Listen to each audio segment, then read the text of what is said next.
Isang mapagpalang hapon po sa inyong lahat, lalo na po sa inyo mga mahal kong hurado. Ngayong hapon po, ang talentong aking pinapakita po sa inyo ay aking inaalay sa mga nagsisilbing bagong bayani ng ating bansa. Sila po ang mga Overseas Filipino Workers o OFW na nagsusumikap magtrabaho sa ibang bansa. Tinitiis ang hirap at kalungkutan.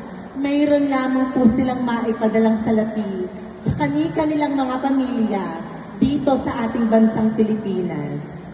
Kasalukuyan, atin pong naririnig at napapanood sa mga balita ang mga kaliwat-kan ng bombahong nagaganap sa Middle East, lalong-lalo na sa bansang Dubai, na kung saan maraming porsyento ng mga Pilipino or kapwa nating OFW ang nagtatrabaho roon.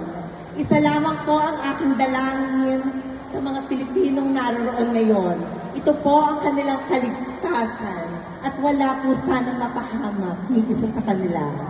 Lagi po natin pagkatandaan na saan man po dako sila naroroon. Sila po ay babalik at babalik pa rin. Musika, maestro.